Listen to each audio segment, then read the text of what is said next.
ഹോട്ടലിൽ ഭക്ഷണം കഴിക്കാൻ പോയാൽ നമ്മൾ ഓർഡർ ചെയ്യുകയാണ്, എനിക്ക് ബിരിയാണി വേണം. അപ്പോൾ എന്ത് ചെയ്യും ആ ഹോട്ടലിലുള്ളവർ?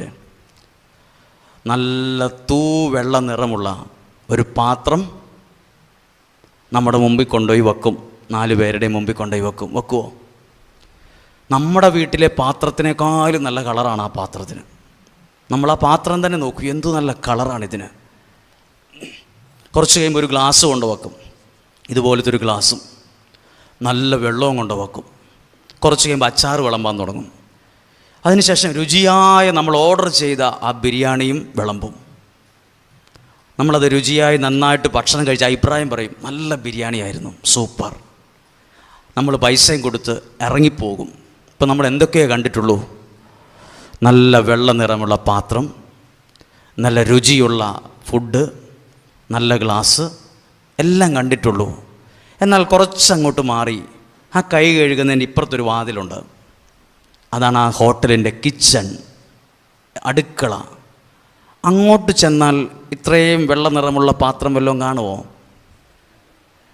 ആ പാത്രത്തിനെല്ലാം ബിരിയാണി കഴിച്ച് എന്നോടൊരു കാര്യം പറയാനുണ്ട്. പോവില്ല ചേട്ടാ, ഒരു മിനിറ്റ്. രാവിലെ തൊട്ട് ഈ ഗ്യാസിൻ്റെ പുറത്താണ് ഞാനിരിക്കണത്. നേരം വെളുക്കുമ്പോൾ ഈ കടക്കാരൻ എന്നെ കയറ്റി വച്ചിരിക്കുന്ന ഈ ഗ്യാസിൻ്റെ പുറത്തേക്ക്. എൻ്റെ കളറൊക്കെ പോയി, കളറ് പോയി. ഇത് വലിച്ചിട്ടും എടുത്തിട്ടും ഇളക്കിയും ഇതിൻ്റെ പല ഭാഗവും ചളുങ്ങിയും പോയി. ഒരു കാര്യം ഓർക്കണം, നിങ്ങളുടെ മുമ്പിൽ കണ്ട വെള്ളപ്പാത്രമാണോ, അടുക്കളയിലുള്ള കരിപ്പാത്രമാണോ സത്യം പറഞ്ഞാൽ ഏറ്റവും വലുത്? ആ അടുക്കളയിരുന്ന കരിപ്പാത്രത്തിനാണ് പൈസ കൊടുക്കേണ്ടത്. കാരണം അതാ സഹിച്ചത്. ഈ വെള്ളപ്പാത്രം ഒന്നും അറിഞ്ഞിട്ടില്ല. ഈ എല്ലാവരുടെയും നല്ല വർത്തമാനം മാത്രം കേട്ടിട്ടേ ഉള്ളൂ. എല്ലാവരും ശ്രദ്ധയോടെ എടുക്കുന്നു, ശ്രദ്ധയോടെ കൊണ്ടുപോകുന്നു, നന്നായിട്ട് കഴുകുന്നു, പേപ്പർ കൊണ്ട് തുടയ്ക്കുന്നു, വീണ്ടും ഇവിടെ വയ്ക്കുന്നു. ഭയങ്കര കെയറിങ് ആണ്. അടുക്കളയിലുള്ള പാത്രത്തിനോ ചവിട്ട് കിട്ടും, തൊഴി കിട്ടും, മുഴുവൻ കരി പിടിച്ചിരിക്കുന്നു, വക്ക് ചളുങ്ങിയിരിക്കുന്നു. കൊണ്ടുപോയി അവിടെ ആ അടുക്കള ഭാഗത്തേക്ക് ആ പൈപ്പിൻ്റെ ചോട്ടിലോട്ടുകൂടി തട്ടും. സത്യം പറഞ്ഞാൽ പ്രാർത്ഥിക്കുന്ന നമ്മളൊക്കെ ഈ കരി പിടിച്ച പാത്രത്തിന് തുല്യമാണ്. ഒരുപാട് സഹിച്ചും വിഷമം അനുഭവിച്ചും സങ്കടം അനുഭവിച്ചും ചളുങ്ങിയും കളറ് പോയും ജീവിതത്തിൻ്റെ പകുതി മുക്കാലും അസ്തമിച്ചു. പക്ഷെ ഒരു കാര്യമുണ്ട്, നമ്മളൊക്കെ ഇച്ചിരി സഹിച്ചാലും നമ്മളിൽ നിന്നാണ്, ഇതിനകത്തു നിന്നാണ് ഇപ്പുറത്ത് വിളമ്പിയ നല്ല ഭക്ഷണം ഉണ്ടായത്. ഹല്ലേലൂയ. ഇത് ഈ പാട്ട് പാടിയപ്പോൾ ഇങ്ങനെ ഓർത്ത്, പണ്ട് ഇത് ഇടയ്ക്കൊക്കെ ഞാൻ പറയുമായിരുന്നു, ഇടയ്ക്കൊക്കെ ഇത് ഓർക്കുമായിരുന്നു. പ്രാർത്ഥിക്കുന്ന ആൾക്കാർ നോക്കിയിട്ട് പറയില്ല, ഇയാൾ എപ്പോഴും പ്രാർത്ഥനയാണ്, ഇയാളിവിടെ എപ്പോഴും ആരാധനയ്ക്ക് പോക്കാണ്, വീട്ടിലെ കാര്യമൊന്നും ചെയ്യുന്നില്ല. നമ്മളൊക്കെ ഈ കരി പിടിച്ച പാത്രമാണ്. ആരും ശ്രദ്ധിക്കുകയില്ല, ആരും കണ്ടില്ല, ആരും മൈൻഡ് ചെയ്യില്ല. പലരും കളിയാക്കും, കുറ്റപ്പെടുത്തും, ഇടിക്കും, തൊഴിക്കും. പക്ഷേ ഈ പാത്രത്തിൽ നിന്നാണ് നമ്മൾ നല്ല ബിരിയാണി ആയിരുന്നു എന്ന് പറഞ്ഞ ഫുഡ് വന്നത്, വെന്തത് ഇതിനകത്തിരുന്ന. അപ്പം നമ്മളിൽ ഒത്തിരി സഹനമൊക്കെ ഉള്ളവരുണ്ടെങ്കിലും നമ്മളിൽ നിന്ന് നമ്മൾ പോലും അത്ഭുതപ്പെടുന്ന ചില റിസൾട്ട്, നന്മകൾ ഒരുപക്ഷെ നമ്മുടെ മക്കളുടെ ജീവിതത്തിൽ, അടുത്ത തലമുറയിൽ നമ്മുടെ ജീവിതത്തിൽ നിന്ന് വരും. ചിലപ്പോൾ നമ്മുടെ മക്കളെ പോലും വിളിച്ചപ്പം പറഞ്ഞിട്ടുണ്ടാവും, എന്ത് പ്രാർത്ഥന, അമ്മ പോയി പ്രാർത്ഥിക്കും. മിക്കവാറും ഈ പ്രാർത്ഥനയ്ക്ക് വരുന്നതിന് മുമ്പ് ഭയങ്കര വഴക്ക് നടന്നിട്ടായിരിക്കും ഇങ്ങോട്ട് വന്നത്. ഭയങ്കര വഴക്ക് വീട്ടിൽ കിടന്ന്, എന്തിനാ പ്രാർത്ഥനയ്ക്ക് വരുന്നുണ്ടോ, നിങ്ങൾ വരുന്നുണ്ടോ, നിങ്ങൾ വരുന്നില്ലേ ഇതും ചോദിച്ച് വഴക്കുണ്ടായി. ആര് വന്നാലും വന്നില്ലേലും, ആര് കേട്ടാലും കേട്ടില്ലേലും നമ്മളിൽ നിന്ന് ദൈവം ചിലതിനെയൊക്കെ നല്ലതാക്കി കൊണ്ടുവരും. ചിലർ പറയില്ലേ, ആ മാതാപിതാക്കളൊക്കെ ഒത്തിരി സഹിച്ചാൽ എന്നാ, ആ മക്കളും മിടുക്കരാണല്ലോ, അവരൊന്നും നല്ല ഭക്ഷണം കഴിച്ച് നല്ലൊരു ഹോട്ടലിൽ പോയി നല്ലൊരു ടൂറ് പോയിട്ടൊന്നുമില്ല. അവരൊക്കെ പ്രാർത്ഥനയായി മുട്ടുമ്മയിൽ നിന്നും കണ്ണുനീരൊഴുക്കിയൊക്കെ പ്രാർത്ഥിച്ചവരാണ്. പക്ഷെ മക്കളോ അവരിൽ നിന്നാണ്. അപ്പം അനുഗ്രഹമുള്ള ഒരു തലമുറയെ നമുക്ക് ഉയർത്തിക്കൊണ്ട് വരണമെങ്കിൽ ഇവിടെ ഇരിക്കുന്ന നമ്മളെപ്പോലെ കുറച്ച് പേരൊക്കെ വേണം. നമ്മളെപ്പോലെ കുറച്ച് പേരൊക്കെ ഇങ്ങനെ വേണം. നമ്മളെ ആ ദൈവം കണ്ടേയിരിക്കുന്നത്, നമ്മളെ ദൈവം കണ്ടിരിക്കുക. ദൈവം കണ്ടോണ്ടാണ് ഇവിടെ വന്ന്. അല്ലെങ്കിൽ കയറ് കെട്ടി വലിച്ചുകൊണ്ട് വന്നാലും ആരും വരികയില്ല. ഒരാളെ കയറിനകത്ത് കെട്ടി ഇവിടെ കൊണ്ടിട്ടാൽ അയാൾ തെറിയും മറിഞ്ഞ് പോവും. ഇവിടെ വന്ന് ഈ കസേരയിൽ ഈ ചൂടുള്ള സാഹചര്യത്തിൽ ഇരിക്കാൻ കാരണം ദൈവം കണ്ടതുകൊണ്ടാണ്, ദൈവം കൊണ്ടാക്കിയതാണ് ഇവിടെ. നമ്മൾ പറയില്ലേ, ഞാൻ മൈസൂർ എൻ്റെ കൊച്ചിനെ നേഴ്സിങ്ങിന് പഠിക്കാൻ ഞാൻ കൊണ്ടേ ആക്കിയിട്ട് തിരിച്ചു വരിക. എന്താ വാക്ക് ഉപയോഗിക്കുന്നത്? അവിടെ ഹോസ്റ്റലിൽ കൊണ്ടേ ആക്കിയിട്ട് കോളേജിൽ ചെന്നാക്കിയിട്ട് ദൈവം നമ്മളോട് ചിലപ്പോൾ എന്നോട് പറയും, ഈ ജനത്തെ ദൈവവചനം കേൾപ്പിക്കാൻ ഈ പള്ളിക്കകത്ത് കൊണ്ടേ ആക്കിയിട്ട് ഞാനിവിടെ ഉണ്ട്. നിങ്ങളെ ഈ ആലയത്തിൽ ദൈവത്തിൻ്റെ വാക്ക് കേൾക്കാൻ കൊണ്ടുവന്നാക്കിയ ഒരു ദൈവമുണ്ട്. അല്ലെങ്കിൽ ഇത് പൊട്ടിത്തെറിച്ച് പോകും. അല്ലാതെ ആരും കയറ് കെട്ടി വലിച്ചാലും വരത്തില്ല. നമ്മൾ എറണാകുളത്ത് ഒരു സൂപ്പർ മാർക്കറ്റിൽ അല്ലെങ്കിൽ ഒരു ടൂർ പോവുകയാണ് എറണാകുളത്ത്. വീട്ടുകാരെല്ലാം വരും. നാളെ ഒരു ഫിലിമിന് പോവുക നമ്മൾ, വൈകുന്നേരം 6 മണിക്ക്. ഇന്നേ തുടങ്ങും തേക്കാൻ. ഭയങ്കര സന്തോഷമാണ്. നാളെ നമുക്കൊരു പ്രാർത്ഥനയ്ക്ക് പോകണം. വാതിലടച്ച് കുറ്റിയിട്ട് തുറക്കൂല. സൂപ്പർ മാർക്കറ്റിൽ പോകാൻ ആൾ വരും. ഫിലിമിന് ഔട്ടിങ് മൂന്നാറിന് പോവാ. വരുന്നോ? ഉണ്ട്. വൈകുന്നേരം ഫുഡ് ഹോട്ടലില്ല. ഞങ്ങളുണ്ട്, വിളിക്കാൻ മറക്കല്ലേ. പ്രാർത്ഥനയ്ക്ക് പോവാ, വിളിക്കണ്ട, ഞങ്ങളില്ല. അപ്പോൾ എല്ലാവർക്കും പറ്റുന്ന കാര്യമല്ല. ദൈവം ചിലരെ കണ്ടിട്ടുണ്ട്. അവരെ ദൈവം എന്തു ചെയ്യും? ഒരുമിച്ച് കൂട്ടും, ചില വചനങ്ങൾ കേൾപ്പിക്കും. എനിക്കൊരാഗ്രഹമുണ്ട്, ദൈവം ആരാന്ന് നിങ്ങളൊന്നറിയണം. ആരാണ് ദൈവം? ഞാൻ ആരാന്നറിഞ്ഞിട്ട് കാര്യമില്ല. ഞാൻ ആരാന്നറിഞ്ഞാൽ ചിലപ്പോൾ നിങ്ങൾ പറയും, അടുത്ത വർഷം ഇയാളെ ഈ അടിച്ച വേലിക്കകത്ത് കയറ്റിയേക്കരുത്. എനിക്ക് പോലും ഇഷ്ടമല്ല. ഞാൻ പോലും എന്നെ അത്ര ഇഷ്ടപ്പെടുന്ന ആളല്ല. എന്നെ നിങ്ങൾ അംഗീകരിക്കില്ല. ഈ അൽത്താരെ നിൽക്കുന്ന എന്നെ നിങ്ങൾക്ക് ഇഷ്ടമുള്ളൂ. ശരിയായ വേറൊരു ഞാനുണ്ട്, അതെന്നെ അത്ര പിടിക്കില്ല ആർക്കും. ശരിയായിട്ട് നിങ്ങളെന്നെ അറിഞ്ഞാൽ അടിച്ച വേലിക്കകത്ത് ഇയാളെ കയറ്റരുതെന്ന് പറയും. അത്ര ശരി. അടുത്ത പ്രാവശ്യം വിളിക്കണ്ടച്ചോ, നമുക്ക് വേറെ ആൾക്കാരെ വിളിക്കാം. നിങ്ങൾ ഇഷ്ടപ്പെട്ടത് എന്നെയല്ല, ഞാനെന്ന ശുശ്രൂഷകനെയാണ്, എന്നിലുള്ള ദൈവാനുഗ്രഹത്തെയാണ്. നമ്മൾ ശ്രദ്ധിക്കുകയാണ്. ദൈവം ആരാണെന്ന് അറിയണ്ടേ? ഞാൻ വേറൊരാൾ പ്രസംഗിച്ചത് കേട്ടിട്ട് നോട്ട് എഴുതി വെച്ചിട്ടല്ല ഇവിടെ പ്രസംഗിക്കുന്നത്. ഞാൻ അറിഞ്ഞൊരു ദൈവമുണ്ട്. ആ ദൈവത്തെ ഇവിടെ ഇരിക്കുന്ന ചിലരൊക്കെ ശരിക്കൊന്ന് അറിഞ്ഞാൽ, സത്യം അറിയുകയും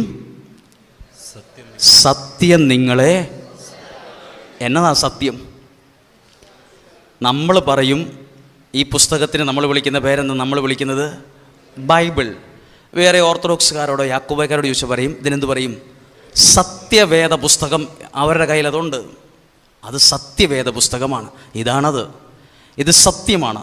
സത്യം അറിയുകയും ഈ സത്യം നിങ്ങളെ എന്താ സ്വതന്ത്രമാക്കുക? നമ്മളെ ആരെങ്കിലും കെട്ടിയിട്ടിട്ടുണ്ടോ? നമ്മളെ ആരെങ്കിലും പിടിച്ച് കെട്ടിയിട്ടിരിക്കുവാണോ? ഞാൻ എന്നെ കൂട്ടിലടച്ച് കിളിയാണോ? എന്താ സ്വതന്ത്രമാക്കുക? ചിലർ പറയില്ലേ, എനിക്ക് ഇങ്ങനെ ഇതിൽ നിന്നൊന്ന് പുറത്ത് കിടക്കാൻ പറ്റുന്നില്ല. സത്യം അറിയുമ്പം, വചനം അറിയുമ്പം ഓട്ടോമാറ്റിക്കായി സംഭവിക്കും. അത് നിങ്ങളെ സ്വാതന്ത്ര്യം തരും. അത് എൻ്റെ കുടുംബത്തിൽ ഒരു സന്തോഷമില്ല, ഒരു സമാധാനമില്ല. അതൊരു കൂട്ടിലടച്ച് കിളിയെപ്പോലെയാ. ഒരു സ്വാതന്ത്ര്യമില്ല. എൻ്റെ വീട് ഇങ്ങനെയാണ്. സത്യം അറിയുമ്പം ആ സത്യം നിങ്ങളെ സ്വതന്ത്രരാക്കും.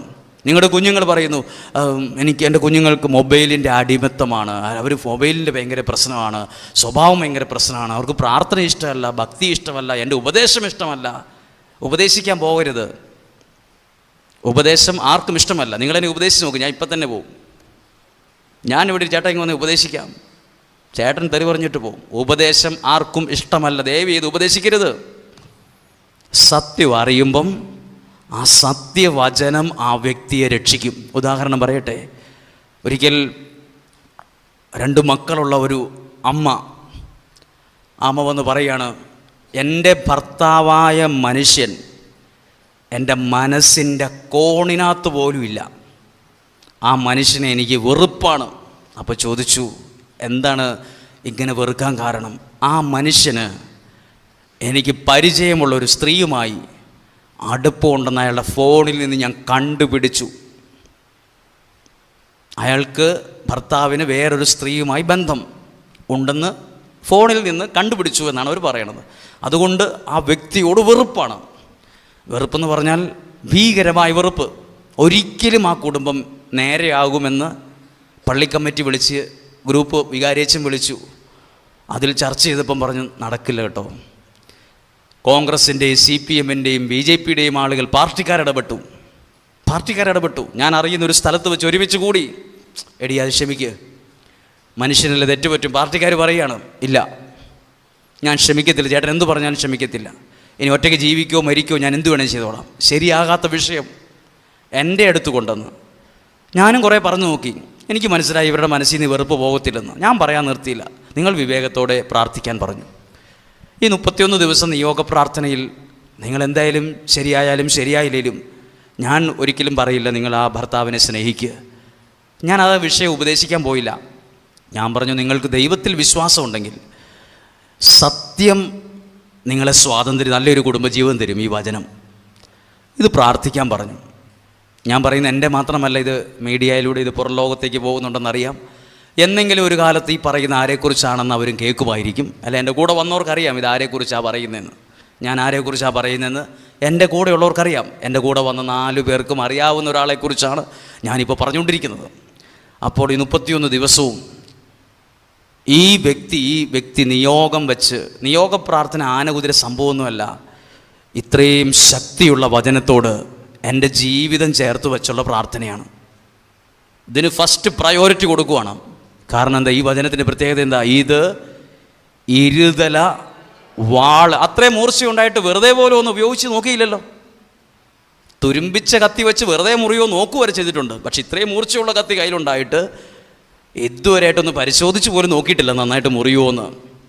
ഒരു വശം മൂർച്ചയുള്ള കത്തി നിങ്ങളുടെ അടുക്കളയിൽ ഇരിപ്പുണ്ട്. അതുകൊണ്ട് കൈ മുറിഞ്ഞ് കാല് മുറിഞ്ഞവരൊക്കെ ഉണ്ടാവും. അതിനൊരു സൈഡിലേ മൂർച്ചയുള്ളൂ. ബൈബിൾ പറയുന്നു ദൈവവചനത്തിന് ഒരു സൈഡിലല്ല 2 സൈഡിലും മൂർച്ചയാണ്. അത് എവിടെ ചെന്നാലും മുറിയും.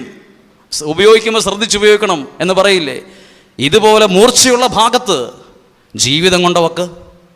തകർന്ന ജീവിതമാണ് ആ മൂർച്ചയുള്ള ഭാഗത്ത് വെക്കുന്നേ. ഈ നാട് നീളെ നമ്മളൊന്നും ചെയ്യണ്ട.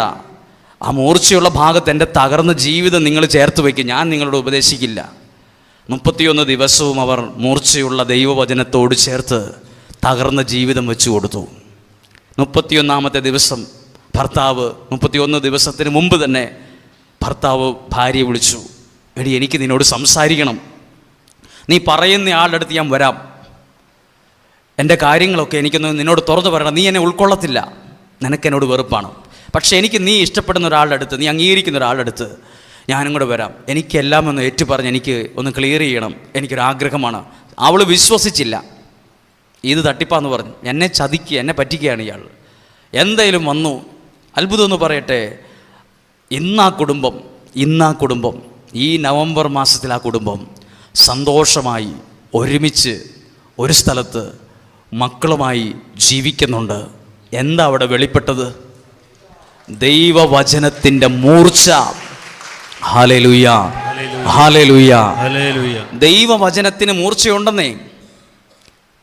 അറിയത്തില്ലാത്തതുകൊണ്ടാണ്, ഉപയോഗിച്ചിട്ടില്ലാത്തതുകൊണ്ടാണ് അറിയില്ലാത്തത്. അതൊരു കറുത്ത പുറഞ്ചട്ടയിട്ട് സൂക്ഷിച്ച് കെമിസ്ട്രിയുടെ പുസ്തകം ഇരിക്കുന്ന പോലെ അലമാരിയിൽ ഇരുന്നാൽ മൂർച്ച വെളിപ്പെടില്ല. അതുകൊണ്ട് ആ വചനം പറയുന്നത്, നിങ്ങൾ വിശ്വാസത്തിൽ ആത്മാവിൻ്റെ വാൾ നിലത്ത് വെക്കണോ എടുക്കണോ? എടുക്കുവിൻ. എന്ത് വിഷയമുണ്ടെങ്കിലും അച്ചോ ഇത് പ്രാർത്ഥിക്കണമെന്ന് പറയാതെ വരുന്നതിന് മുമ്പ് നിങ്ങൾ ആ പ്രാർത്ഥനാമുറിയിൽ കയറിയിട്ട്, ദൈവമേ എൻ്റെ വിഷയം ഇതാണ്, ഇന്ന വചനത്തിൻ്റെ മൂർച്ചയുള്ള ഭാഗത്ത് എൻ്റെ ജീവിതം ഇതാ ഞാൻ ചേർത്ത് വയ്ക്കുന്നു. ഞാനിവിടെ നിൽക്കാൻ കാരണം എന്നറിയാമോ? ഈ പുസ്തകമാണ്. എനിക്ക് സത്യം പറഞ്ഞാൽ നിങ്ങൾ വിശ്വസിക്കത്തില്ല. നിങ്ങൾ പറയും ഇയാൾ വെടി പറയുകയാണ്, ഭൂലോക നുണ പറയുകയാണ്, ഇയാൾ ഭയങ്കര തള്ളാണെന്നോ പറയും. ഭയങ്കര തള്ളാണല്ലോ എന്നൊക്കെ നിങ്ങൾ ചിലപ്പോൾ പറയും. ശ്രദ്ധിക്കണം, 10ാം ക്ലാസ് വരെ എൻ്റെ വീട്ടിലൊരു ബൈബിൾ ഇല്ലായിരുന്നു. എൻ്റെ വീട്ടിൽ ഒരു കുടുംബ പ്രാർത്ഥനയും നടന്നിട്ടില്ല. കാരണം എൻ്റെ വീട്ടിൽ അത്രയും വലിയ പ്രതിസന്ധികളും, എൻ്റെ ഫാദറിൻ്റെ അപ്പച്ചൻ്റെ മദ്യപാനവും വഴക്കും ബഹളവും തെറിയും, പറമ്പിൽ കിടക്കണം, ഭക്ഷണമില്ല, ഇതെല്ലാമായി കുടുംബ പ്രാർത്ഥന ഒന്നും എൻ്റെ ഓർമ്മയിൽ ചെല്ലിയതായിട്ടോ ബൈബിൾ വായിച്ചതായിട്ടോ ഞാൻ കേട്ടിട്ട് പോലുമില്ല. അപ്പോൾ ഞാൻ ദൈവവചനം ഇന്ന് പ്രസംഗിക്കുന്നത്, ഞാനാണിന്ന് പ്രസംഗിക്കുന്നത്. അതാണ് ഒന്നാമത്തെ അത്ഭുതം. 7ാം ക്ലാസ്സിൽ 8ലോ പഠിക്കുമ്പോഴാണ് ഒരു ബൈബിൾ സ്വന്തമായി കിട്ടണത്. അതെൻ്റെ പള്ളിയിൽ നിന്ന് ഇറക്കി വിട്ടു. ബൈബിളില്ലാത്തതിൻ്റെ പേരിൽ പള്ളിയിലെ വികാരിയച്ഛൻ പള്ളിയിൽ നിന്ന് ഇറക്കി വിട്ടു. അപ്പോൾ ബൈബിൾ മേടിക്കാൻ കാശില്ല. 50 പൈസയാണ് നമ്മൾ പേനയ്ക്ക് എഴുതുന്ന അതിനകത്തെ ആ ലീഫിൻ്റെ വില. 50 പൈസ. 50 പൈസയ്ക്ക് വേണ്ടി പേന മുഴുവൻ തപ്പുക. 50 പൈസയില്ല. 50 പൈസ ഉണ്ടെങ്കിൽ ഒരെണ്ണം മേടിക്കാം. അതില്ലാത്തതുകൊണ്ട് എല്ലാ കട്ടിലിൻ്റെ അടിയിലും ചൂല് കൊണ്ട് അടിക്കും, എല്ലാ സ്ഥലത്തും പരതും, എവിടെയെങ്കിലും ഉണ്ടോ നോക്കും. പിന്നെയാണ് ബൈബിൾ മേടിക്കുന്നത്. ഞാൻ പള്ളിയിൽ പോകത്തില്ല, ഞാൻ പള്ളിയിൽ പോകത്ത് നിർത്തി. കാരണം അച്ഛൻ 2 പ്രാവശ്യവും ബൈബിളില്ലാത്തതിൻ്റെ പേരിൽ എന്നെ ഇറക്കി വിട്ടു. ഇനി ഞാൻ പള്ളിയിൽ പോകത്തില്ല, അച്ഛനെ കാണത്തുമില്ല, ഞാൻ ഭേദപാഠം നിർത്തി. അപ്പോൾ ഈ പറയുന്ന അച്ഛനൊന്നും എൻ്റെ വീട്ടിലെ സാഹചര്യങ്ങളെക്കുറിച്ച് ചിന്തിക്കുകയോ ചോദിക്കുകയോ ഒന്നും ചെയ്തിട്ടില്ല. പക്ഷേ ഒരു ദിവസം അച്ഛൻ വന്ന്, അങ്ങനെ സാഹചര്യം, എനിക്കൊരു ബൈബിൾ കിട്ടാൻ കാരണം അങ്ങനെയാണ്. അപ്പോൾ എനിക്ക് ബൈബിൾ ഇഷ്ടമാണ്, പക്ഷേ എൻ്റെ കയ്യിലതില്ല. അങ്ങനെ ഇരിക്കുമ്പോൾ 8ൽ പഠിക്കുമ്പോൾ എൻ്റെ അച്ഛൻ എൻ്റെ വീട്ടിൽ വന്ന്, എൻ്റെ വീട്ടിൽ വരുമ്പോൾ അന്ന് എൻ്റെ അപ്പച്ചൻ മദ്യപിച്ച് ഒരു ബോധവും ഇല്ലാണ്ട് തിണ്ണെ കിടക്കുകയാണ്. അന്നാണ് എൻ്റെ വീടിൻ്റെ സാഹചര്യം അറിയണത്. അന്ന് ഒന്നും ആ വീട്ടിൽ നിന്ന് പറഞ്ഞില്ലെങ്കിലും അങ്ങനെ എനിക്ക് പള്ളി മുറിയിൽ നിന്ന് എടുത്തിട്ട് ആദ്യം ബൈബിൾ എനിക്ക് തരുന്നത്. ഇത്രയും വലിയ ബൈബിളല്ല, സുവിശേഷവും ലേഖനം ഉൾപ്പെടെ ചെറിയ ബൈബിൾ, പുതിയ നിയമം തന്നത്. അങ്ങനെയാണ് എൻ്റെ ബൈബിൾ വരുന്നത്. എന്നേക്കാൾ ഭാഗ്യമുള്ള എത്ര പേരായിരിക്കുന്നത്. നിങ്ങളൊക്കെ എത്രയോ നല്ല കുടുംബത്തിലാണ് ജനിച്ചത്, എത്രയോ നല്ല ഭക്ഷണമാണ് നിങ്ങൾ കഴിച്ചത്, എത്രയോ നല്ല കിടക്കയിലും എത്രയോ നല്ല വീട്ടിലും കിടന്നുറങ്ങിയവരാണ് നിങ്ങൾ. എന്നെ ഇവിടം വരെ ദൈവം എത്തിച്ചെങ്കിൽ ഇതിനേക്കാൾ കൂടുതലേ ദൈവം ഈ ഇരിക്കുന്നവരെയൊക്കെ അനുഗ്രഹിക്കുള്ളൂ. ഹല്ലേലൂയ. ഒരു പ്രാർത്ഥനയില്ലാത്ത എന്നെ ഇത്രയും ദൈവം മാനിച്ചെങ്കിൽ നിങ്ങളെ 1000 ഇരട്ടി ബഹുമാനിക്കും. എന്നെ മാനിക്കാനായിട്ട് യാതൊരു കാര്യവും ഞാൻ കണ്ടിട്ടില്ല. പക്ഷെ ദൈവം അനുഗ്രഹിച്ചെങ്കിൽ എന്നേക്കാൾ ശ്രേഷ്ഠരാണ് ഇരിക്കുന്നവരെല്ലാവരും. നല്ല കുടുംബത്തിൽ ജനിച്ച് ജീവിച്ച്, പാരമ്പര്യമുള്ള കുടുംബത്തിൽ ജനിച്ച് ജീവിച്ച് വളർന്നവരാണ്. ദൈവം തരും, ദൈവം അനുഗ്രഹിക്കുമെന്നുള്ളതൊരു പാഴ്വാക്കല്ല, അത് യാഥാർത്ഥ്യമാണ്. അത് അനുഗ്രഹിക്കുക തന്നെ ചെയ്യും. Hallelujah, hallelujah. അതുകൊണ്ട് ഞാൻ പറയുന്നത്, ദൈവം ആരാന്നറിയണം. ദൈവം ആരാന്നറിയാമോ? അനുഗ്രഹിക്കുന്ന ദൈവമാണ്. അനുഗ്രഹിക്കും. അതിൻ്റെ പേരെന്താണ് ഇംഗ്ലീഷിൽ? ബ്ലെസ്സിങ്, അനുഗ്രഹം. എന്നെയും നിങ്ങളെയും, എന്നെ ഞാനാക്കുന്നത്, നിങ്ങളെ നിങ്ങളാക്കുന്നത് ദൈവാനുഗ്രഹമാണ്. സ്വർഗത്തെ സ്വർഗമാക്കിയത് എന്നതാ? സ്വർഗത്തെ സ്വർഗമാക്കിയത് എന്നതാ? ദൈവസാന്നിധ്യമാണ്. നരകമായതിൻ്റെ കാരണം എന്നാ? ദൈവസാന്നിധ്യം ഇല്ലാത്തതുകൊണ്ടാണ്. ജീവിതമാകുന്നത് എപ്പോഴാണെന്നറിയാം? അനുഗ്രഹമുള്ള ദൈവസാന്നിധ്യം വരുമ്പോഴാണ്. ദൈവസാന്നിധ്യം വരുമ്പോൾ ജീവിതം മാറും, ശരിക്കും മാറും. ശരിക്കും നമുക്കറിയത്തില്ല. ദൈവവചനത്തിൻ്റെ ഓരോ വാക്കും ഒരു അനുഗ്രഹമാണ്. സ്വർഗത്തിലെ ദൈവം തൻ്റെ അനുഗ്രഹങ്ങളെ മുഴുവൻ വച്ചിരിക്കുന്നത് ഈ പുസ്തകത്തിനകത്താണ്. ആണോ അല്ലയോ? ഇതിനകത്താണ് ദൈവം തൻ്റെ മുഴുവൻ അനുഗ്രഹവും വച്ചിരിക്കുന്നത്. നിർഭാഗ്യവശാൽ ഇത് പ്രാർത്ഥനാമുറിയിൽ ബൾബൊക്കെ ഇട്ട് വച്ചിട്ടുണ്ട് എന്നത് കവിഞ്ഞ് ഇത് പലരും വിശ്വാസത്തിൽ ഏറ്റെടുത്തിട്ടില്ല. ഇത് വിശ്വാസത്തിൽ ഏറ്റെടുക്കുന്നവരിൽ ഈ അനുഗ്രഹം വെളിപ്പെടാൻ തുടങ്ങും. ഹല്ലേലൂയ. ഒരു കരം ഉയർത്തി ചേർന്ന് പറഞ്ഞേ ഹല്ലേലൂയ, ഹല്ലേലൂയ, ഹല്ലേലൂയ. നിങ്ങൾ നന്നായി പ്രാർത്ഥിക്കുന്നു, ദൈവവചനം ഏറ്റെടുക്കുന്നു. ഞാൻ ഈ വചനത്തിലേക്ക് പ്രവേശിക്കുന്നതിന് മുമ്പ്, ഒരാളിൽ ദൈവ സാന്നിധ്യം ഉണ്ടായാൽ അയാളുടെ ജീവിതം മാറോ ഇല്ലയോ എന്നൊന്ന് പറയാൻ പോവാണ്.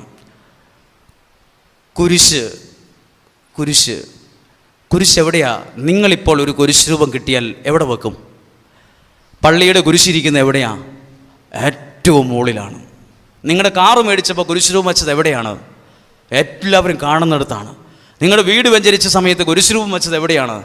ഏറ്റവും നല്ല സ്ഥലത്താണ്. കുരിശിനെ കുറിച്ച് എന്നാ പറയുന്നത്? കുരിശ് ശാപത്തിൻ്റെ അടയാളമായിരുന്നു. ആണോ? ആ പ്രാർത്ഥനയിലുണ്ട്, ശാപത്തിൻ്റെ അടയാളമായ കുരിശിനെ മഹത്വത്തിൻ്റെ ചിഹ്നമായി ഉയർത്തിയ കർത്താവേ. ഉണ്ടോ? അപ്പോൾ എങ്ങനെയാ ഈ കുരിശ് ശാപത്തിൻ്റെ അടയാളമായി കുരിശ് എങ്ങനെ ഇത്ര ഉയർന്നെത്തിയത്? 2000 വർഷങ്ങൾക്ക് മുമ്പ് ശാപത്തിൻ്റെ അടയാളമായ കുരിശിൽ ഒരാൾ ചേർന്ന് നിന്നു. ആര്? യേശു. ശാപത്തിൻ്റെ അടയാളമായിരുന്നു. കള്ളന്മാരെയും കവർച്ചക്കാരെയും കൊല്ലുന്ന ഒരു ഉപകരണമായിരുന്നു കുരിശ്. അതിനോട് ചേർത്ത് തറച്ചു കൊല്ലുക ശാപത്തിൻ്റെ അടയാളമായിരുന്നു. ആരും മോളിക്കയറ്റി വെക്കുന്നൊന്നല്ലായിരുന്നു കുരിശ്, ശാപമായിരുന്നു കണ്ടാൽ തന്നെ. പിന്നെ എങ്ങനെ ഇത് മഹത്വത്തിൻ്റെ അടയാളമായി? 2000 വർഷം മുമ്പ് ശാപത്തിൻ്റെ അടയാളമായ കുരിശ് ഒരാൾ അല്പനേരം ചുമന്നു, ഒരാൾ അല്പനേരം അതിൽ കിടന്നു. അതിൻ്റെ ഫലമായി ആ കുരിശ് മഹത്വത്തിൻ്റെ ചിഹ്നമായി മാറി. ഇതുപോലെ എൻ്റെയും നിങ്ങളുടെയും ജീവിതം ഒരുപക്ഷെ ശപിക്കപ്പെട്ടതാകാം, കുറവുള്ളതാകാം, വീണുപോയതാകാം. ഈ കുരിശിനോട് യേശു ചേർന്നതുപോലെ എന്നാണോ ദൈവം നിങ്ങളുടെ ജീവിതത്തോട് ഇതുപോലെ ചേരുന്നത്, എന്നാണോ നിങ്ങളുടെ കുടുംബത്തോട് ചേരുന്നത്, അന്നോ നിങ്ങൾ ആയിരിക്കുന്ന അവസ്ഥയിൽ നിന്ന് മഹത്വത്തിൻ്റെ ഒരു അടയാളമായി ജീവിതമാണേലും കുടുംബമാണേലും വ്യക്തിയാണേലും ശുശ്രൂഷയാണേലും അത് ഉയർന്നു വരും. പറഞ്ഞേ ഹല്ലേലൂയ, ഹല്ലേലൂയ, ഹല്ലേലൂയ. ആ ശാപത്തിന്റെ അടയാളമായ കുരിശ് അത് സ്വർണം പൂശിയത് കൊണ്ടല്ല മോളി കയറ്റി വെച്ചിരിക്കുന്നത്. അതിൽ ദൈവ സാന്നിധ്യം വന്നപ്പോഴാണ്. ദൈവ സാന്നിധ്യമാണ് നിങ്ങളുടെ കുഞ്ഞുങ്ങളിൽ വരുന്നെങ്കിൽ അവർ ഉയരും. ദൈവ സാന്നിധ്യമാണ് നിങ്ങളുടെ കുടുംബത്തിൽ വന്ന് നിൽക്കുന്നതെങ്കിൽ മാറ്റമുണ്ടാവും. ഇനി 2000 വർഷം മുമ്പ് യേശു ജനിച്ചത് എവിടെയാണ്? പോട്ടെ, 2 മാസം, ഇതോ നവംബർ മാസം, അടുത്ത മാസം എന്താ? ക്രിസ്മസ് ആകുമ്പോൾ എന്തുണ്ടാക്കി വെക്കും? പുൽക്കൂട്. ഇത്രയും കോടികൾ മുടക്കിയ പള്ളിക്കകത്ത് ഈ പുല്ലും ഈ ഉണക്കപ്പുല്ലും എല്ലാം കൂടെ വെച്ച് പെരയുണ്ടാക്കാൻ പാടുണ്ടോ? 50 ലക്ഷം രൂപയുടെ വീട്, 75 ലക്ഷം രൂപയുടെ 3000 സ്ക്വയർ ഫീറ്റ് വീടുണ്ടാക്കി വെച്ചിരിക്കുക. വിറ്റത്ത് ഇന്നോവ എല്ലാം വന്ന് കിടക്കുക. അപ്പോഴുണ്ട് കുറേ പറമ്പിൽ നിന്ന് കിടന്ന പുല്ലും എല്ലാം കൂടെ പിടിച്ച് അവിടെ കൂടുണ്ടാക്കി വെച്ചിരിക്കുന്നു. അങ്ങനെ ചെയ്യാൻ പാടുണ്ടോ? എന്തിനാ അത് ചെയ്തേ? 2000 വർഷം മുമ്പ് യേശു ജനിച്ച സ്ഥലത്തിന് ഇന്ന് ഭയങ്കര വിലയാണ്. എന്തുകൊണ്ടാണ് ഈ പുൽക്കൂട് ഇന്ന് പള്ളിയുടെ സ്ഥാനത്ത് നമ്മുടെ വീട്ടിലൊക്കെ ഇങ്ങനെ ബഹുമാനത്തോടെ ഉണ്ടാക്കി വെക്കാൻ കാരണം? അതിൽ ആര് വന്നതുകൊണ്ടാണ്? യേശു ആ കാലിത്തൊഴുത്തിൽ 2000 വർഷം മുമ്പ് അതിൽ ജനിച്ചു. ആ ജനിച്ചതിൻ്റെ ഓർമ്മ, ആ കാലിത്തൊഴുത്തിൻ്റെ ഓർമ്മ ഇന്നും നിലനിൽക്കുക. ഇന്നും അതിൻ്റെ ഓർമ്മയുണ്ട്. ഇന്നും അതിന് പ്രധാനപ്പെട്ട ഒരു സ്ഥാനമുണ്ട്. ആര് വന്നതുകൊണ്ടാണ്? യേശു. ഇതുപോലെ യേശു നിങ്ങളുടെ ജീവിതത്തിൽ വരുമ്പോൾ നിങ്ങളുടെ ജീവിതത്തിനൊരു നിലയും വിലയും ഉണ്ടാകും. Hallelujah, hallelujah, hallelujah. അടുത്തൊരു കാര്യം കൂടി ഉണ്ട് എനിക്ക് പറയാൻ. യേശു ഓശാന ഞായറാഴ്ചയ്ക്ക് മുമ്പ് ശിഷ്യന്മാരോട് പറഞ്ഞു. എന്നാ പറഞ്ഞേ? നിങ്ങൾ എതിരെ കാണുന്ന ഗ്രാമത്തിലേക്ക്, ആ പട്ടണത്തിലേക്ക് പോ. അവിടെ ചെന്നിട്ട് അവിടെ ഒരു ആന, കുതിര, കഴുത, ഏതാ? നല്ല ബൈബിൾ വായിച്ചിട്ടുണ്ട് നിങ്ങൾ. കഴുതേനെ കെട്ടിയിരിക്കുന്നത് കാണും. ഒരു കഴുത കെട്ടിയിരിക്കും. കഴുതേനെ മൈൻഡ് ചെയ്യാത്തൊരു സാധനം. ഊട്ടി പോയാൽ കാണാം കഴുതേനെ. ആർക്കും വേണ്ടതിനെ. ഊട്ടി പോവാണെന്ന് ചോദിക്കും, എന്താ കഴുതച്ചാണം ചവിട്ടാൻ പോവാണെന്ന് ചോദിക്കും. ഞങ്ങളുടെ നാട്ടിലൊക്കെ ചിലർ ചോദിക്കും, എന്തിനാണ് അവിടെ പോണത്? കഴുത നിൽക്കുന്നത് എവിടെയാ? അപ്പുറത്തെ മരത്തിൻ്റെ ചുവട്ടിൽ. കിടക്കുന്നത് എവിടെയാ? ചെളിക്കകത്ത്, ചാണകത്തിനകത്തും മൂത്രത്തിനകത്തും കിടന്ന ഒരു മൃഗം അവിടെ നിൽപ്പുണ്ടെന്ന്. എത്രയോ നല്ല സ്റ്റാൻഡേർഡ് മൃഗം അപ്പുറത്തെ കൂട്ടിലൊക്കെ മനുഷ്യർ വളർത്തുന്നുണ്ടാവും. ആ ചെളി കിടക്കുന്നതിനെ അഴിച്ചുകൊണ്ട് വരേണ്ട കാര്യമുണ്ടോ? കുറച്ചുകൂടെ വൃത്തിയുള്ളതിനെ അല്ല, ഞാൻ അഴിച്ചുകൊണ്ട് വാ. എന്നിട്ട് യേശു ആ പോയവരോട് പറയാണ്, ഇതിനെ അഴിക്കുമ്പം വലിയ കേമന്മാർ ചോദിക്കും എന്തിനാന്ന്. അപ്പം നിങ്ങൾ വാ തുറന്ന് പറയണ ഒരു കാര്യം എന്നത്, ഇതിനെ അറക്കാൻ കൊണ്ടുപോവാന്നല്ല പറയേണ്ടത്, കർത്താവിന് ഈ ചാണകത്തിൽ കിടന്നവനെ കൊണ്ട് അതൊന്നും എനിക്ക് വിശ്വസിക്കാൻ പറ്റുന്നില്ല.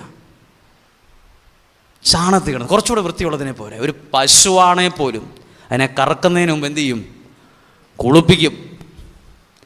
എന്നിട്ട് അതിനെ കറന്നെടുക്കുള്ളൂ. ഇത് അവിടെ നിൽക്കുന്ന ചെളി നിൽക്കുന്ന മൃഗത്തെ അടുക്കാൻ തന്നെ അറപ്പാ. മൊത്തം ഈച്ചയാണ്. ഈ ഈച്ച പിടിച്ചതിനെ നോക്കിയിട്ടാണ് ദൈവം യേശു പറഞ്ഞത്, ആ ഈച്ച പിടിച്ചതിനെ സാരമില്ല, ആ ചെളി സാരമൊന്നുമില്ല. ആ ഈച്ച പിടിച്ചതാണേലും ആ ചാണകത്തിനകത്ത് കിടന്നാണേലും ചെളിക്കാത്ത നിൽക്കുന്നതിലും നിങ്ങൾ പറയണം എന്ത്? കർത്താവിന് ഇതിനെ കൊണ്ട് ആവശ്യമുണ്ടെന്ന്. ആ കഴുതയാണ്. ചിലപ്പോൾ എനിക്ക് തോന്നും ആ മൃഗം ഞാനാണെന്ന്. ഇത് കേട്ടിരിക്കുന്ന നിങ്ങൾക്ക് ചിലപ്പോൾ തോന്നും ഇത് ഞാനാണല്ലോ. നിന്നത് ചെളിക്കാത്ത്, കിടന്നത് ചെളിക്കാത്ത്. ആരേലും ഉണ്ടോ കഴുതയ്ക്ക് വേണ്ടി മധ്യസ്ഥ പ്രാർത്ഥന നടത്താൻ? ആരേലും വക്കാലത്ത് പറഞ്ഞാലോ അതൊരു പാവം, അതിനെ അഴിച്ചോണ്ട് വാ? ആരും പറഞ്ഞില്ലല്ലോ, ആരും സപ്പോർട്ട് ചെയ്തില്ലല്ലോ. ആരും പ്രാർത്ഥിക്കാനില്ലേലും ദൈവം ഉണ്ടാകും നിന്നെ ചേർത്ത് പിടിക്കാൻ. അവഗണിക്കപ്പെട്ട മൃഗത്തെ അഴിച്ചോണ്ട് ഇപ്പം എവിടെ വന്നു? യേശു പറഞ്ഞോ, നന്നായിട്ട് ആ പൈപ്പിൻ്റെ ചോട്ടിക്കൊണ്ടൊന്ന് ഇതിനെ കുളിപ്പിച്ചേ, ഒന്ന് വൃത്തിയാക്കുക, മൊത്തം ഒന്ന് വൃത്തിയാക്കുക, ഒന്ന് ക്ലീനാക്കി എടുക്കുക, നല്ലതാക്കി എടുക്കുക. ഒന്നും പറഞ്ഞില്ല. ഈ കഴുത വന്നപ്പോൾ യേശു അതിന്മേൽ കയറിയിരുന്നു. അതൊന്ന് ഫോട്ടോ എടുക്കാവോ? ചാണകത്തിൽ കിടന്ന സാധനത്തിനെ വിളിച്ചുകൊണ്ട് വന്ന് ഇപ്പം അതേ കയറി ഇരിക്കുകയാണ്. അതുമാത്രം ഫോട്ടോ എടുത്ത് മനസ്സിലൊന്ന് കണ്ടേ. ഇവിടെ ഫോട്ടോഗ്രാഫർമാരുണ്ടാവും, ഫോട്ടോ എടുക്കേണ്ട മനസ്സിലൊരു ഫോട്ടോ എടുത്ത് ഒരു ക്ലിക്ക് ചെയ്യേ. ഇപ്പം നിൽക്കുന്നത് ചാണകത്തിലിരിക്കുന്നൊരു മൃഗം അവിടെ നിൽക്കുകയാണ്. അപ്പം അവിടെയുള്ള ആളുകൾ എന്താ ചെയ്തേ? പെട്ടെന്ന് അവർ കയ്യിലുണ്ടായിരുന്ന തുണി മുഴുവൻ ഇതുപോലത്തെ കാർപ്പറ്റാക്കി അങ്ങ് ഇട്ടു. ഏതേലും ഒരു മൃഗം പോകുമ്പോൾ തുണി വിരിക്കുന്നത് കണ്ടിട്ടുണ്ടോ നിങ്ങൾ? കഴുത ഞെട്ടിപ്പോയി കാണും. എനിക്കെന്തെങ്കിലും ഇനി പറ്റിയതാണോ, എൻ്റെ ഓർമ്മപ്പശകാണോ, ഇതെന്നാ സംഭവം പുള്ളിക്ക് പിടികിട്ടില്ല, കഴുതയ്ക്ക് പിടികിട്ടിയില്ല. കുറച്ച് മുമ്പ് ആ ചെളിക്കകത്ത് നിന്നത് ഒരാളിതിൻ്റെ മുകളിൽ കയറി വന്നപ്പം ആളുകൾ ഓല വീശുന്നു, തുണി വിരിച്ചിടുന്നു. ഇപ്പം രാജാവിനെ പോലെ പട്ടുമത്തെ കൂടെ നടന്നു പോകുന്നു. നോക്കൂ, ഇതൊക്കെ ജീവിതമാണ്. കഴുതയാന്ന് പറഞ്ഞ് മാറ്റി നിർത്തരുത്. ഞാനാണ്, ആരൊക്കെയോ ആണ്. എവിടെയോ ചെളിക്കകത്ത് കിടന്നതാ പലരും, എവിടെയോ കെട്ടപ്പെട്ട നിലയിൽ കിടന്നതാ. ആരും ഇല്ലായിരുന്നു ഒരു വാക്ക് പോലും പറയാൻ. ആരും ഒരു അണിവിരൽ പോലും ചലിപ്പിച്ചിട്ടില്ല നീ എന്ന വ്യക്തി രക്ഷപ്പെടാൻ. ഒരു അണിവിരലേ, വലിയ വർത്തമാനമൊന്നും പറയാൻ ആർക്കും ഒരു അവകാശമില്ല. ഞങ്ങളാ നിന്നെ അങ്ങ് എത്തിച്ചെന്ന് പറയാൻ അവിടെ നിൽക്കി പറയാൻ വരട്ടെ. ഒരുത്തനും ഒരു അണിവിരൽ ചലിപ്പിച്ചിട്ടില്ല. പിന്നെ എങ്ങനെയായി കഴുത ഇവിടെ എത്തിയത്? അതാണ് ദൈവത്തിൻ്റെ പദ്ധതി. എവിടെയേലും കെട്ടപ്പെട്ട നിലയിലാ. ചിലർ പറയും, നിങ്ങൾക്ക് വേണ്ടിയൊക്കെ പ്രാർത്ഥിക്കാൻ ഒരുപാട് ആൾക്കാരില്ലേ, പ്രാർത്ഥിക്കാൻ ആളില്ലേ, വിഷമിക്കൊന്നും വേണ്ട, എനിക്കൊരു ദൈവമുണ്ട്. ഞാൻ മരത്തിൻ്റെ ചോട്ടിലാണേലും ചെളിക്കാത്ത നിൽക്കുന്നതിലും ഈച്ച പിടിച്ച് നിൽക്കുകയാണേലും ആർക്കും കണ്ടാൽ അറപ്പ് തോന്നുന്ന നിലയിലാണേലും യേശു പറഞ്ഞൊരു വാക്കുണ്ട്, എനിക്കതിനെ ആവശ്യമുണ്ടെന്ന് പറയണം. ദൈവത്തിന് നിങ്ങളെ കൊണ്ട് ആവശ്യമുള്ളത് കൊണ്ടാണ് ഈ വചനം നിങ്ങളെ കേൾപ്പിക്കുന്നത്. ദൈവത്തിന് നിങ്ങളെ അനുഗ്രഹിക്കാൻ പദ്ധതിയുള്ളത് കൊണ്ടാണ് ഇത് നിങ്ങളുടെ ചെവികളിൽ ഈ വാക്കുകൾ മുഴങ്ങുന്നത്. ഹല്ലേലൂയ. ഒരു കരമുയർത്തി ചേർന്ന് പറഞ്ഞേ ഹല്ലേലൂയ, ഹല്ലേലൂയ. ഇതാണ് ദൈവത്തിന്റെ സ്വഭാവം, ഇതാണ് ദൈവത്തിന്റെ ക്യാരക്ടർ. നമ്മളോട് വേറെ എന്തൊക്കെയോ ആൾക്കാർ പറഞ്ഞിട്ടുണ്ട്, നീ ചേരാത്തന്നെ, നിനക്ക് യോഗ്യതയില്ല, നീ മാറിക്ക്, ദൈവം നിന്നെ തള്ളിക്കളഞ്ഞു.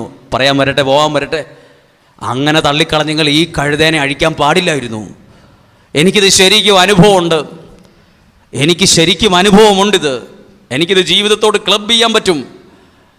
ഈ കഴുതേനെ ദൈവം ഇത്രയും മാനിച്ചെങ്കിൽ എനിക്ക് ഉറപ്പുണ്ട്, ദൈവ സാന്നിധ്യം വരുമ്പോൾ ആ വ്യക്തിയുടെ ജീവിതം തന്നെ അങ്ങ് മാറും. ആ വ്യക്തിയുടെ കുടുംബത്തിൽ മാറ്റം വരും, തലമുറകളിൽ മാറ്റം വരും. ഈ ദൈവം ജീവിതത്തിലേക്ക് കൊണ്ടുവരികയാ. ഇങ്ങനെയുള്ള വചന ശുശ്രൂഷ ഇത്രയും നല്ല ദൈവത്തെ ജീവിതത്തോട് ചേർക്കുമ്പം ജീവിതം, ഇന്നലെ ചെളിക്കാത്ത് കിടന്നയാൾ ഇന്നിതാ വലിയ ആളായി നടക്കുന്നത്, ഇന്ന് ഓല. അപ്പോൾ ഈ കഴുത ചിലപ്പോ അഹങ്കരിച്ചു പോവും, പെട്ടെന്ന് നെകളം കയറും, വലിയ ആളാണെന്നൊരു ഭാവവും കേമത്തരവും കാണും, വലിയ ഗമ പിടിക്കും, ഭയങ്കര ഗമയായിപ്പോയി പുള്ളിക്കിപ്പം എന്നൊക്കെ പറയും. അപ്പോൾ വേറെ ആരെങ്കിലും കഴുതയോട് പറയും, മനെ, നിന്റെ സാലറി കൊണ്ടും വിദ്യാഭ്യാസം കൊണ്ടും അല്ല ഇപ്പോൾ ആളുകൾ തുണി വിരിച്ചിട്ടത്, നീ ഒന്ന് ശ്രദ്ധിച്ചു നോക്കിക്കേ, നിന്റെ മുകളിൽ ഒരാൾ വന്ന് കയറി ഇരിപ്പുണ്ട്, അതാണ് നിന്റെ ജീവിതം മാറാൻ കാരണം. മറക്കരുത്. ആരെങ്കിലും ഇങ്ങനെ ഓർക്കുക, പണ്ട് എനിക്ക് ഒന്നുമില്ലായിരുന്നു, എൻ്റെ മക്കളാൽ എൻ്റെ വീട് രക്ഷപ്പെട്ടു. അത് നിങ്ങളുടെ മക്കൾക്ക് നല്ല ബ്രൈറ്റ് ആയിട്ടുള്ള ഒരു ബുദ്ധിയുള്ളത് കൊണ്ട് മാത്രമല്ല, ശക്തിയുള്ളത് കൊണ്ടും കഴിവുള്ളത് കൊണ്ട് മാത്രമല്ല, നിങ്ങളുടെ കണ്ണുനീരിൽ ഒരു ദൈവം നിങ്ങളുടെ ജീവിതത്തിൽ നിങ്ങൾ പോലും അറിയാതെ ജീവിതത്തോട് ചേർന്നതാണ് ഇന്ന് ജീവിതം മാറാൻ ഇടവന്നത്, ഇടവരുന്നത്. Hallelujah, hallelujah. എന്നെയും നിങ്ങളെയും ദൈവത്തിന് ആവശ്യമുണ്ടെന്ന്. ദൈവം ഒരിക്കലും മനുഷ്യനെ പോലെയല്ല, എഴുതി തള്ളത്തില്ല. മനുഷ്യൻ പറയും ഈച്ച പിടിച്ചത് അതിനെ അഴിക്കണം, അതിനെ കൊള്ളത്തില്ല, അത് ചെളിക്കാത്ത നിൽക്കുന്നത്, അതിനെ ഒഴിവാക്ക്, അത് നിൽക്കുന്ന സ്ഥലം കണ്ടാൽ മനസ്സിലാവൂലടോ തനിക്ക്, അത് അവിടെ നിൽക്കണം, അത് വേറെ എത്ര ജീവികളുണ്ട്, ഇത്തരത്തിൽ നല്ല സ്റ്റാൻഡേർഡ് ജീവികളുണ്ട്, അതിനെ കഴിച്ചുകൊണ്ട് വാ. കർത്താവിന് ആവശ്യമുള്ളത് ഈ ചെളി കിടക്കുന്ന നിന്നെയാണേലോ, ആ കെട്ടപ്പെട്ട നില കിടക്കുന്ന നിന്നെയാണ് ദൈവത്തിന് ആവശ്യമെങ്കിലോ, ഞാനായിട്ട് തന്നെ നിൽക്കുന്നത്, തടസ്സം നിൽക്കുന്നത്. എന്നെ ദൈവത്തിന് ആവശ്യമുണ്ട്, എന്നെ ദൈവം ഉയർത്തിക്കൊണ്ടുവരും. ഞാനും നിങ്ങളും ആ സ്ഥാനത്താണ്, ആ നിലയിലാണ്. ദൈവം ആരുടെ ജീവിതത്തിൽ വന്നോ അവരുടെ ജീവിതം ഉയരാനും വളരാനും അനുഗ്രഹിക്കപ്പെടാനും തുടങ്ങും.